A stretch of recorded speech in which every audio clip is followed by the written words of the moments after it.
हरे कृष्णा। जय जय श्री चैतन्य जय नित्यानंद, जय अद्वैत चंद्र जय गौड़ भक्त वृंद। चैतन्य महाप्रभु की जय, अद्वैत आचार्य की जय, नित्यानंद प्रभु की जय, गदाधर पंडित की जय और श्रीवास ठाकुर की जय। इसी चीज को हम जय श्री कृष्ण चैतन्य प्रभु नित्यानंद श्री अद्वैत गदाधर शिवासादि गौड़ भक्त वृंद ऐसे भी बोलते हैं। गौर यानी गौरांग महाप्रभु और गौड़ यानी गौड़ प्रदेश। तो गौड़ भक्त वृंद, ये जो गौड़ प्रदेश है चैतन्य महाप्रभु का, जो जहाँ पे जन्म हुआ और जहाँ सारी लीलाएं हुई, ये बांग्लादेश, अभी जो बांग्लादेश है और अभी जो वेस्ट बंगाल है, ये सब उस समय एक ही था। बिहार भी एक ही था।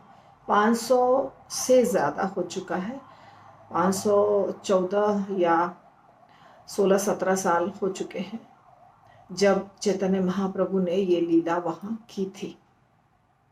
ठीक है। तो नित्यानंद प्रभु चैतन्य महाप्रभु के पहले प्रकट हो गए। जैसे बलराम जी कृष्ण से बड़े हैं, वैसे ही नित्यानंद प्रभु भी चैतन्य महाप्रभु से बड़े हैं। नित्यानंद प्रभु और चैतन्य महाप्रभु दोनों का जन्म एक घर में नहीं हुआ। बलदेव सुभद्रा और कृष्ण का जन्म एक घर में हुआ, एक ही माता पिता वसुदेव और देवकी। परंतु चैतन्य महाप्रभु और नित्यानंद प्रभु दोनों का जन्म अलग अलग स्थान पे हुआ। नवद्वीप में चैतन्य महाप्रभु का जन्म हुआ और एक चक्रा ग्राम में नित्यानंद प्रभु का जन्म हुआ। राढ़ देश, हाड़ाई पंडित उनके पिता का नाम था, पद्मावती उनके माता का नाम था। तो इस प्रकार नित्यानंद प्रभु पहले जन्म ले चुके थे। और नित्यानंद प्रभु का कैसा स्वभाव था?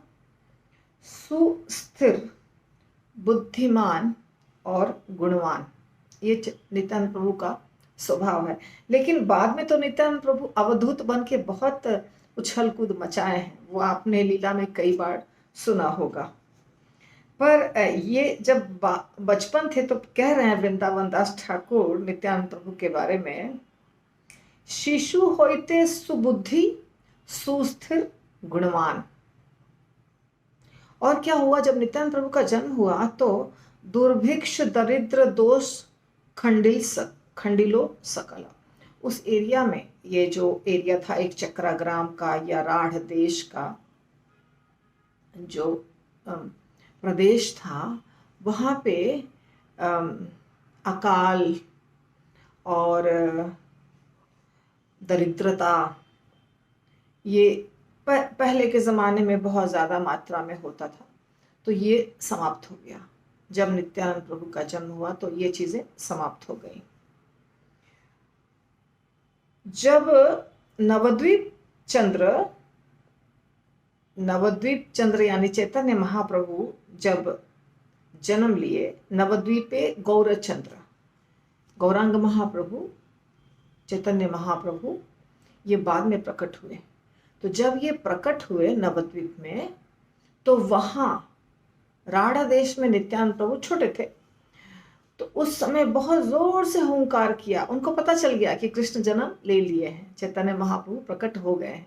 क्योंकि नित्यानंद प्रभु तो जानते हैं बलराम जी हैं। देखिए, नित्यानंद प्रभु वही हैं जो बलराम जी हैं, वही हैं जो लक्ष्मण जी हैं, वही हैं जो अनंत शेष हैं। ये सब एक हैं, भगवान कृष्ण से ही प्रकट होते हैं संकर्षण या बलराम जी। ठीक है। और वही बार बार जब भगवान लीला करने आते हैं तो उनके साथ में अलग अलग नाम से आते हैं। जैसे राम लीला हुई तो लक्ष्मण बन गए, कृष्ण लीला हुई तो बलराम बन गए। और अगर भगवान लेटे हैं शेषशैया पर, विष्णु भगवान महाविष्णु, तो वहाँ शेषशैया बन गए, अर्थात अनंत शेष बन गए। तो मुश्किल नहीं है समझना ना। जैसे भगवान आएंगे, कुछ स्पेशल लीला करने के लिए भगवान आते हैं, तो उनके साथ क्योंकि बलराम जी हर तरह से भगवान की सेवा करते हैं। जैसे बांसुरी भी बन जाते हैं, करताल भी बन जाते हैं, मृदंग भी बन जाते हैं, पादुका भी बन जाते हैं, धोती भी बन जाते हैं, माला भी बन जाते हैं, शैया भी बन जाते हैं। तो बलराम जी हर तरह से भगवान के सेवा में लगे रहते हैं। तो नज़दीक में रहेंगे तभी तो सेवा कर पाएंगे ना, इसीलिए उनका जन्म हमेशा भगवान के साथ होता है। तो देखिए लक्ष्मण जी, जब रामचंद्र जी वनवास गए 14 वर्ष के लिए, तो लक्ष्मण जी 14 साल लगातार जगे रहे, सोए नहीं एक क्षण के लिए भी। जब भगवान रात को विश्राम करते थे, सोते थे, तो लक्ष्मण जी पहरा देते थे। उनके कुटिया के जहाँ भी भगवान सोते थे, अलग अलग जंगलों में, सीता माता और भगवान, तो लक्ष्मण जी उनके चारों तरफ पहरा देते थे। वो कभी नहीं सोए। लक्ष्मण जी की तपस्या सबसे ज्यादा थी। एक तो पत्नी रह गई वहीं पे अयोध्या में, उर्मिला जी, और लक्ष्मण जी भैया के साथ गए सेवा में, तो वो हर समय जग करके देखते रहे कि उनको कोई सताए नहीं, असुर नहीं आए, कुछ परेशानी नहीं हो। हालांकि उनके ऊपर ही सीता माता ने इल्जाम लगा दिया, तुम भैया से प्रेम नहीं करते हो। तो वो जब हिरण आया था तब जानबूझ करके ये लीला थी, ताकि लक्ष्मण जी जाएं हिरण के पीछे, इसके लिए सीता माता ने बोला था। तो वो अलग बात है।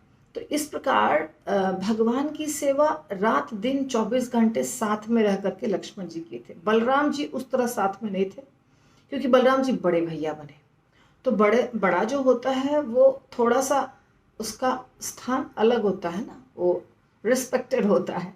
इसीलिए जब कृष्ण बलराम की लीला हुई थी, तो बलराम जी तो महाभारत युद्ध के समय गायब ही हो गए थे, उनको पसंद नहीं था, तो वो चले गए थे। और कृष्ण भगवान सब कुछ किए, अर्जुन के साथ रहे वगैरह। तो बलराम जी उतना साथ नहीं थे जितना लक्ष्मण जी साथ में थे। तो ये हो गए लक्ष्मण जी और बलराम जी और अनंत शेष और नित्यानंद प्रभु, सब सेम। ठीक है, अब आगे क्या हुआ देखिए।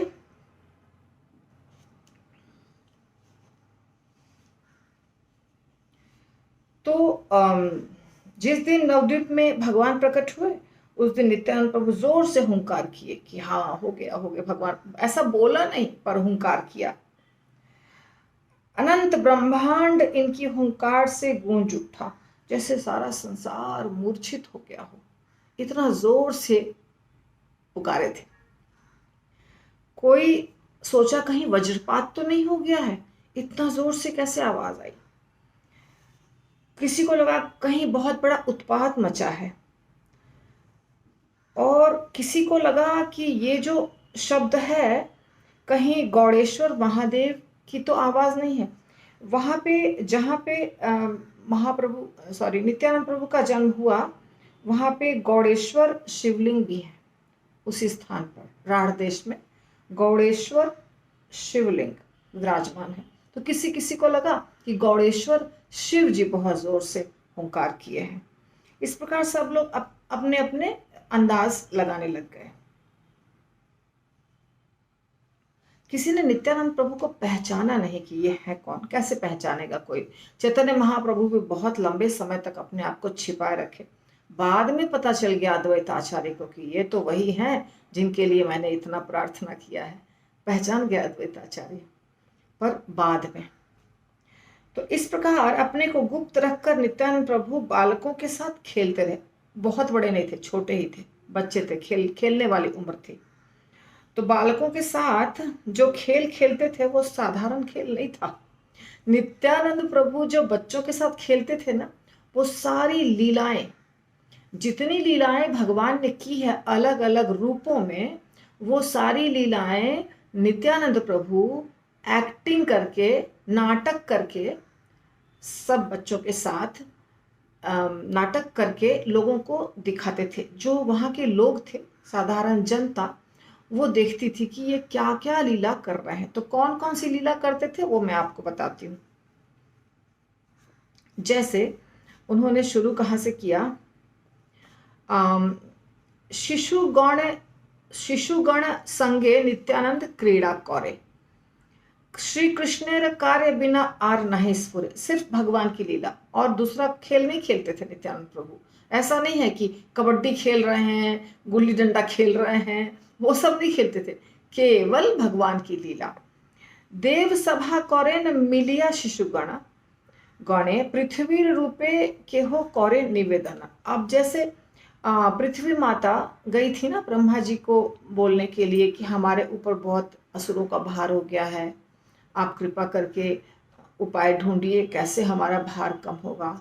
तो ब्रह्मा जी क्या किए, सारे देवताओं को लेके, पृथ्वी माता को लेके भगवान विष्णु के पास गए क्षीर सागर में, और क्षीर सागर पर, और क्षीर सागर में लेटे हुए थे भगवान। तो भगवान ने उनकी प्रार्थना सुनी और बाद में अवतरित हुए। तो ये लीला। तो तबे पृथ्वी लोहिया सभे नव नदी तरे जाए। तो क्षीर सागर के बदले सब कहाँ गए, नदी के किनारे, जो नदी वहां बह रही थी वहां गए। शिशुगण मेली स्तुति करे, और सारे बच्चे मिलके, जैसे ब्रह्मा जी ने स्तुति किया था, पुरुष सूक्त उसको बोलते हैं। पुरुष सूक्त नामक प्रार्थना होती है जो ब्रह्मा जी करते हैं, या और देवतागण भी करते हैं। और भगवान क्षीर सागर में लेटे रहते हैं। भगवान एकदम तट पे नहीं लेटते हैं कि जैसे ही प्रार्थना किया फट से भगवान उठ जाएंगे और बोलने लग जाएंगे, ऐसा नहीं होता है। भगवान के जो शब्द होते हैं और ब्रह्मा जी की जो स्तुति होती है, ये सब अलग तरीके से होता है। उसमें बिना बोले भगवान जो अंदर में लेटे रहते हैं क्षीर सागर में, वो हृदय में ही ब्रह्मा जी को बता देते हैं कि क्या उत्तर है। तो ये शिशुगण सारे मिलकर के स्तुति किया, सारे बच्चे। कौन शिशु लुकाया ऊर्ध्व कोरी बोले, जन्मी बाम आमी किया मथुरा गोकुले। तो ब्रह्मा जी स्तुति किए। दूसरा बच्चा छिप करके बोला, ठीक है, मैं गोकुल में जन्म लेने वाला हूँ, मथुरा में मैं जन्म लेने वाला हूँ। ऐसा जो क्षीर सागर में भगवान लेटे हुए हैं, उनकी एक्टिंग, विष्णु भगवान की एक्टिंग कि हाँ मैं जन्म लेने वाला हूँ। ब्रह्मा जी ने, कोई ब्रह्मा जी बन गया, स्तुति किया, फिर कोई शिरोदक्षाई विष्णु बन गया और बोला। तो वो वैसे नदी में लेट करके कोई नहीं बना था, वो छिप करके आवाज वही निकाला। ये सब सिखाते थे नित्यानंद प्रभु बच्चों को कि ऐसे ऐसे करो। अच्छा, नित्यानंद प्रभु को किसी ने ट्रेनिंग नहीं दी थी, कोई शास्त्रों का ज्ञान किसी ने नहीं दिया था उनको कि ये सब लीला तुम सीख लो और बोलो करो। पर वो चूंकि बलराम जी हैं, इसलिए उनको पहले से सब लीला पता थी। लोग पूछते थे ये सब लीला कहाँ से ये बोल पाता है, कहाँ से एक्टिंग कर पाता है, कहाँ से सीखा है, ऐसा पूछते थे लोग। तो फिर ये हो गया।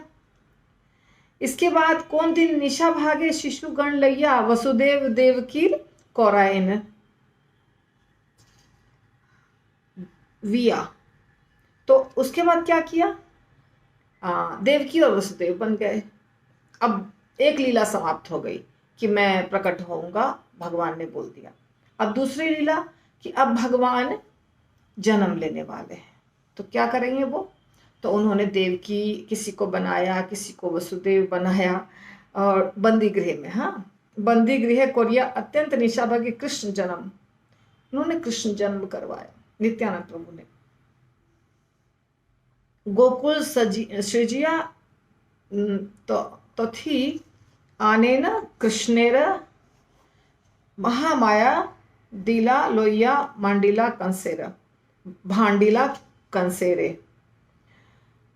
तो आगे की लीला कि गोकुल वसुदेव जी, भगवान कृष्ण का जन्म हो गया। अब वसुदेव जी कृष्ण को उठा के गोकुल लेके गए। फिर वहां महामाया का जन्म हुआ। फिर महामाया के साथ जो कंस ने किया, पटक दिया, वो लीला। और आगे ये लीला भी समाप्त हो गई। ये यहाँ पे एक एक लाइन में लीला दी हुई है। वहां नित्यानंद प्रभु पूरी बड़ी लीला करते थे, पर यहाँ पे एक एक लाइन में लीला दी हुई है कि कैसे नित्यानंद प्रभु लीला कर रहे थे। फिर क्या हुआ, कौन शिशु साजाएन पलनार रूपे केहो स्तनपान करे उठी तारे बुके। अब पूतना वध की लीला। एक राक्षसी को बनाते हैं पूतना, जो भगवान को स्तनपान कराती है, और फिर भगवान उसको मार देते हैं, ये लीला। फिर उसके बाद कौन दिन शिशु संगे नल खड़ी दिया, शकट गढ़िया ताहा फेले न भागिया। फिर शकटासुर की लीला कि भगवान शकटासुर बन जाते हैं। सॉरी, एक असुर आता है शकटासुर, और भगवान उसके नीचे लेटे रहते हैं, और वो असुर को पैर से ऐसे हल्का सा धक्का मारते हैं और शकट भंजन हो जाता है। शकट पूरा टूट के बिखर जाता है। ये लीला कृष्ण लीला में हुई है, जिसमें शकट होता है एक, उसके ऊपर बर्तन रखे होते हैं। यशोदा माता सारे बर्तनों को उसके ऊपर धो के रखती हैं शकट के ऊपर, और असुर शकट का रूप लेता है। शकट यानी ये निर्जीव चीज, जैसे गाड़ी होती है ना, गाड़ी। तो भगवान को नहा धुला के और यशोदा माता नीचे सुलाई होती है शकट के नीचे। अच्छी जगह थी, कोई दिक्कत नहीं होगी, इसीलिए माता ने सुला दिया, चली गई अपना काम करने के लिए। अब ये शकट था असुर। शकट यानी लकड़ी का बना हुआ एक गाड़ी, तो वो असुर था। उसका प्लानिंग था भगवान को मारने का, लेकिन भगवान ही उसको अपने छोटे छोटे पैर से जोर से मार देते हैं। छोटे छोटे चरण कमल है भगवान के, छोटा सा बच्चा है कृष्ण भगवान उस समय। ऐसा भी नहीं कि वो दौड़ दौड़ के खेलते मिलते थे, एकदम सिर्फ लेटने वाली उम्र थी। तभी भगवान अपने चरण कमल से किक मारते हैं और शकट भंजन, शकट पूरा टूट जाता है, बर्तन सारे गिर जाते हैं। अब यशोदा माता दौड़ के आती हैं, ये कैसे हो गया, हल्ला हो गया, इतने बर्तन गिरे। तो यशोदा माता दौड़ के आती है, मेरा बेटा उसके नीचे सो रहा था, क्या हो गया मेरे बेटे को। छोटे छोटे बच्चे दूर में खड़े थे, उन्होंने देख लिया था। उन्होंने बोला यशोदा माता को, ये इसने ही पैर से किक मारा है, अपने आप ये गाड़ी नहीं टूटी है, इसने मारा है पैर से। लेकिन किसी को विश्वास ही नहीं हो रहा, इतना छोटा बच्चा कैसे तोड़ सकता है गाड़ी को। पर जो बच्चे देखे थे वो बोल रहे थे, तो विश्वास नहीं किया बड़े लोगों ने, और माता ने उनको उठाया और जैसे हर बार करती हैं, मंत्रों का उच्चारण, नहलाना, सारा कवच, ये सब माता ने शुरू कर दिया। तो ये लीला किया इन्होंने। और इसके बाद हाँ, तो इसके बाद क्या होता है, दूसरी लीला।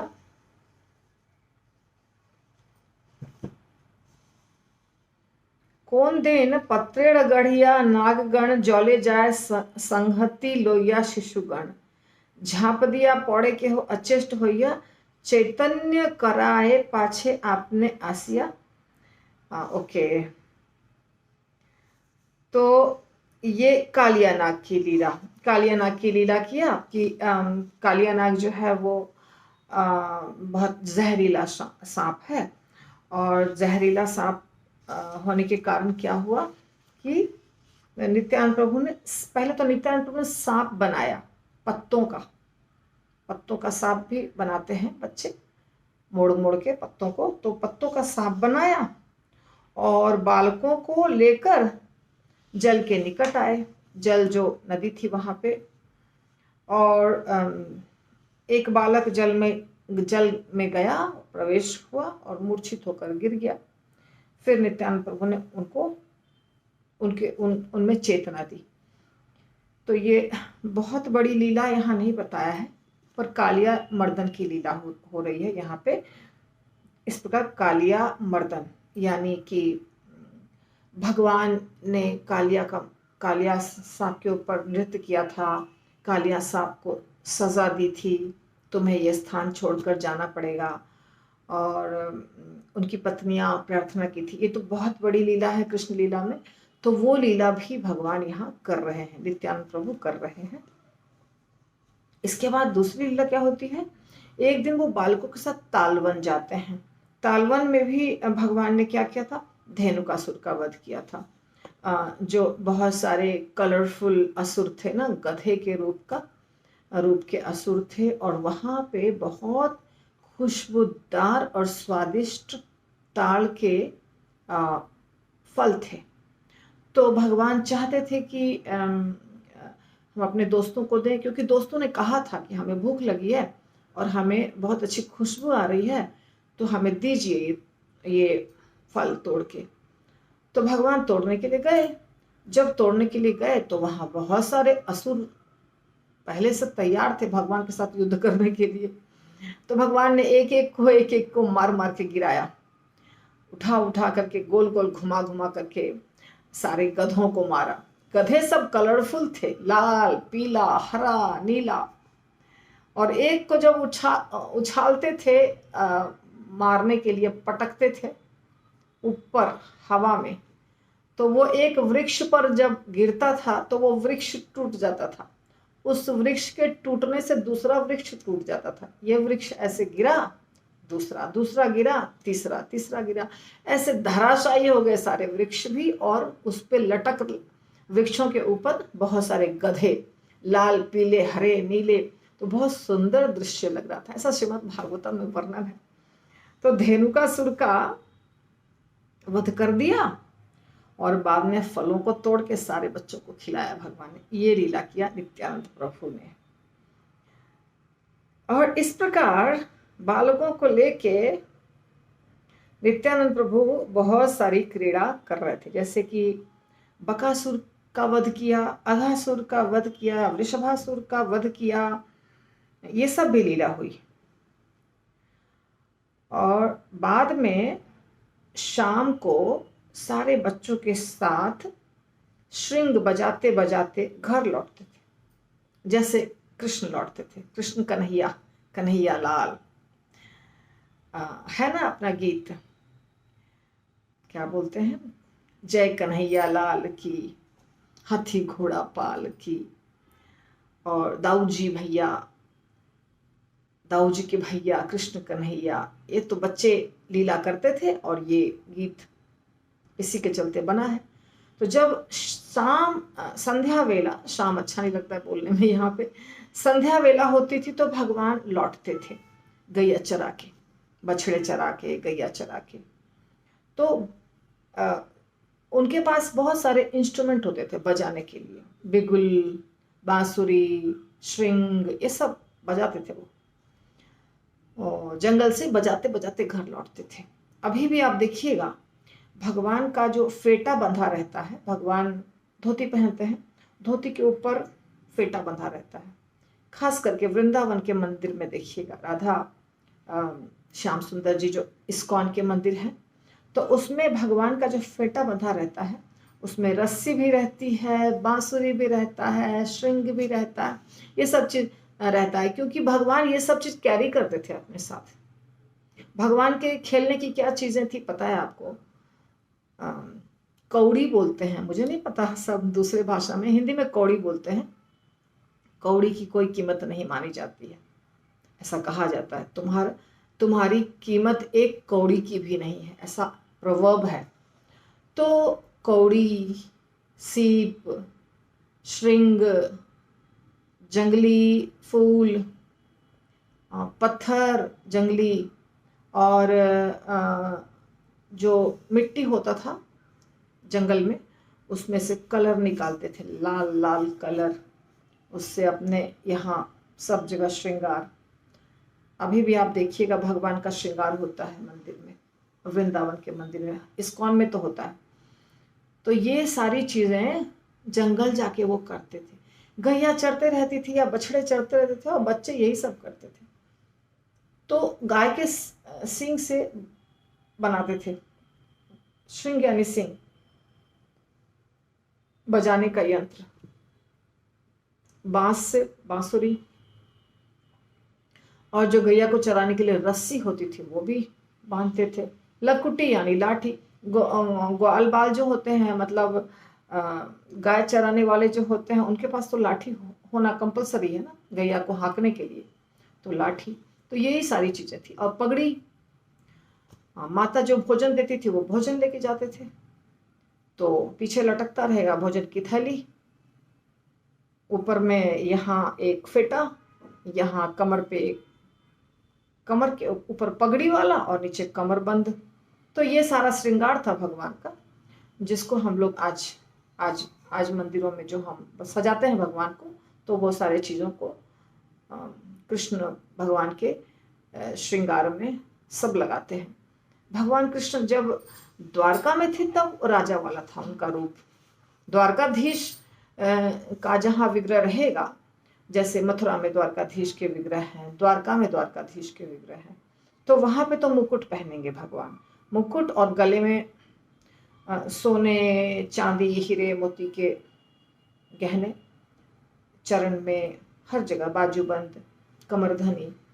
पर वृंदावन में फूलों की माला, जंगली फूलों की माला, मकराकृत कुंडल, ऐसे, और फूलों से ही यहाँ पे भी माला, यहाँ पे भी माला, सब जगह फूलों की माला। तो ये है भगवान का श्रृंगार। तो इस तरह से भगवान सिंह बजाते बजाते लौटते थे और वो लीला नित्यानंद प्रभु कर रहे हैं। किसी दिन नित्यानंद प्रभु गोवर्धन की लीला करते थे, किसी दिन वृंदावन की रचना करते थे, किसी दिन गोपी का चीर हरण करते थे, किसी दिन यज्ञ की पत्नियों से, यज्ञ पत्नियों की लीला जानते हैं ना आप, जिन्होंने भगवान को नहीं दिया था, ब्राह्मणों ने नहीं दिया था और उनकी पत्नियों ने लाकर सब कुछ खिलाया था भगवान को और उनके मित्रों को, वो लीला, तो वो लीला भी करते थे। और किसी दिन नारद मुनि के रूप में सज करके कंस की सभा में उसे देवकी वसुदेव को बंदी बनाने की सलाह देने की लीला एकांत में, तो वो लीला भी करते थे। किसी दिन अक्रूर जी का वेश बनाते थे और कृष्ण बलराम को ले जा रहे हैं, अक्रूर जी जैसे ले गए थे गोकुल से भगवान को, दोनों भाइयों को, और कंस के सभा में पहुंचा दिए। कंस जो कुश्ती का कंपटीशन रखा था, उसके लिए उसका प्लानिंग था मारने का भगवान को, तो वो वाली लीला करने के लिए भी अक्रूर जी को ले गए थे, वो लीला भी किया। फिर नित्यानंद प्रभु स्वयं गोपी भाव में रोने लगते और उनके नेत्रों से आंसू बहने लगते। सारे शिशुगण विस्मित होकर देखते थे, आंसू क्यों बह रहे हैं। तो श्री कृष्ण लीला शक्ति से मोहित होकर कोई भी रहस्य को नहीं जान सकता, तो सब बालक नित्यानंद के साथ विहार करते थे।